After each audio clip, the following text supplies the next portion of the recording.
401 across the state, with Lagos Island, Koshofe, and Etiosa recording the highest numbers. Special advisor to the Governor on Health, Dr. Kemi Ogunyemi, who disclosed this, also revealed that the death toll has risen to 21, an increase of 6 from the previously reported 15 fatalities.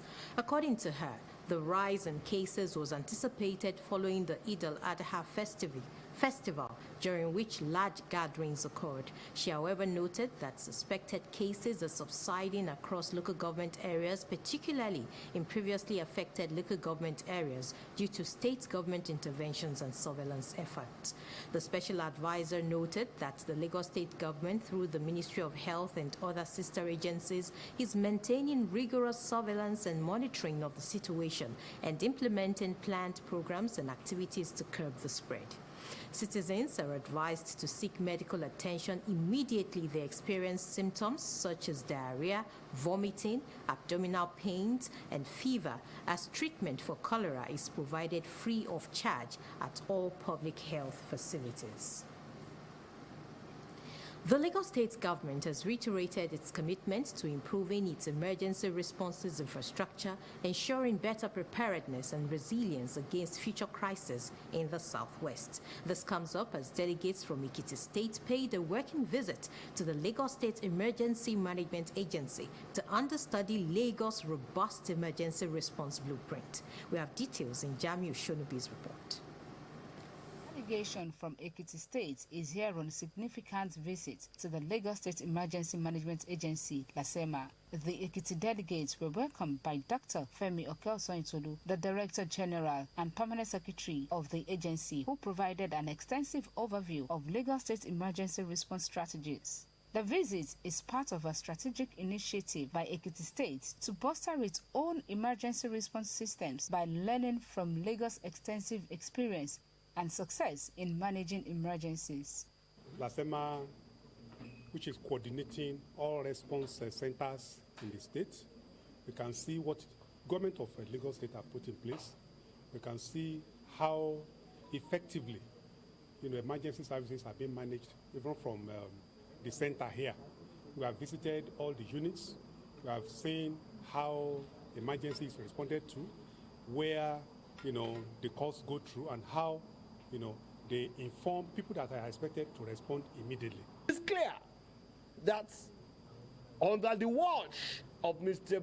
Babajide Olusola Sanwo-Olu, as a governor, as a chairman of Southwest, we are going to enjoy the dividends of democracy.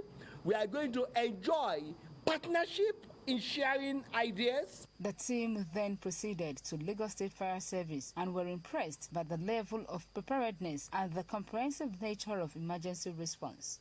Both parties emphasized the importance of collaboration and knowledge sharing in enhancing disaster readiness. Seeing is believing. I took them round.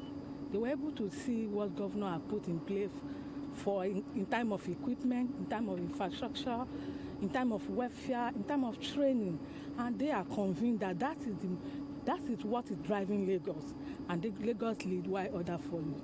The time response is equally superb because there was a practical demonstration.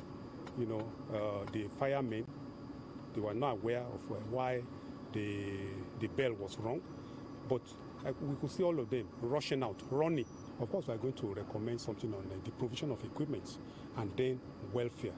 The welfare of officers is very, very, very important because it will determine how they are going to respond, determine how they are going to work, the efficiency with which they are going to work. So we are going to recommend those for the government of Ekiti State. You can say that in Lagos State, we are not working in a sort of silhouette again. We are working as a team. We are making sure that our good people of Lagos State deserve the best. Started from somewhere in 2005, and I'm sure too, they are planning a good seed. This visit marks a promising step towards improving disaster management across Nigerian states. In a related development, the Abia State Security Trust Fund has commended the Lagos State government for implementing policies aimed at protecting lives and property of residents in the state. This was said during the agency's understudy visit to Lagos State Security Trust Fund. Executive Secretary, Lagos State Security Trust Fund, Razak Balogun, who received his Abia counterpart, said there has been mutual understanding between the agency and the state's executives. Governors, successive governors of our state who have taken this trust fund very, very seriously. They hold it as their baby and they support it in all ways and manner that a governor can support any initiative of successive government. It wasn't a question of a governor created it so another one came and just abandoned it. No, it has always been a very consistent pattern. Our governors are chief fundraisers. Balogun also gave insight on funding marine police in the state. The government cannot do it alone. It's not possible because this is not our formations. These guys have budgets too now in Abuja. But because every chief executive must keep his state safe, we continue to finance that. And I must tell you that the marine police structure is a very, very expensive. When we ask for donations, which is what you're also trying to do, we always applaud our few donors. I'm emphasizing on those few donors. Abia has a reduced rate in kidnapping and other crimes, but that notwithstanding, the governor is not resting on his hours. That's why we are here to help fund some of these agencies, like I have mentioned here, the military, police, Navy, DSS, and etc. There are a lot of things we are going back with.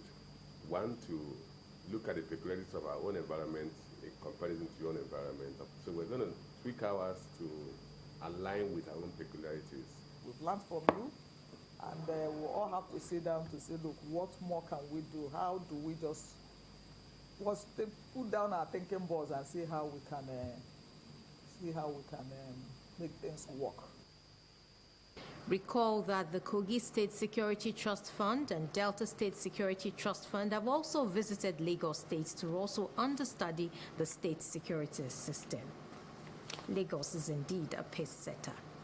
And moving on to sports now, the final match day of the MPFL 2023-2024 season is set to deliver high-stakes drama both at the top and bottom of the table. Enugu Rangers have already secured a continental ticket, while Remo Stars are favorites to join them in the CAF Champions League. Sports correspondent Ijoma Chibu tells us more. As the Nigeria Premier Football League MPFL 2023-2024 season approaches its climax, the final match day promises intense drama both at the top and bottom of the table. With Enugu Rangers already assured of a continental ticket, the battle for the remaining spots in the CAF Champions League and the CAF Confederations Cup is fierce. Simultaneously, the relegation fight involves multiple clubs, each desperately trying to avoid the drop. Enugu Rangers have secured a place in the CAF Champions League irrespective of their final match result against Gombe United. They have been the standout team, showcasing consistent form and strong defense throughout the season. Now they aim to clinch the league title officially. Remo Stars are in a strong position to secure the second CAF Champions League spot. A win against Katsina United would confirm their qualification, while a draw might also suffice, depending on other results. Eyimba Football Club of Aba faces a crucial match against Plateau United. A victory could propel them into the CAF Champions League, but a loss might still see them secure a CAF Confederations Cup spot, depending on the performance of teams below them. Shooting Stars Football Club of Ibadan need a win against Sporting Lagos to keep their CAF Champions League hopes alive. Even if they miss out on the top two, they are strong contenders for the CAF Confederations Cup. Plateau United must win against Eyimba to stay in the race for continental qualification. Their strong goal difference gives them an edge, but they face a tough challenge. Lobby Stars need a victory against Kano Pillars and favorable results elsewhere to secure a CAF Confederations Cup spot. Katsina United are dark horses in the race. A win against Remo Stars could put them in contention for a continental spot, depending on other results.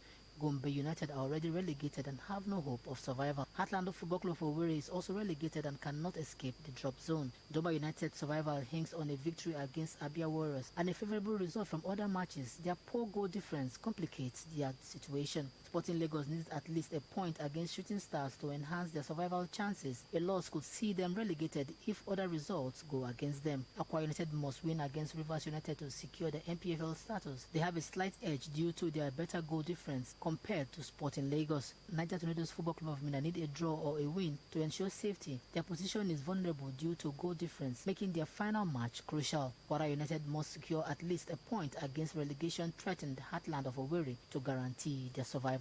Kano Pillars are slightly safer but must avoid defeat against Lobby Stars to ensure they stay in the MPFL. In the relegation battle, Doma United, Sporting Lagos, Akwa United, Niger Tornadoes Football Club of Minna, Kwara United and Kano Pillars are still fighting to avoid joining Gumbi United and Heartland of Owerri in the drop. Beautiful piece of skill too. For more news, connect with Lagos Television on these social media platforms. In case of emergencies, please call 767 or 112. They are toll-free lines. Many thanks for watching. Up next is the Yoruba version of the news. I am Tinuke Oloruntoyin Folami.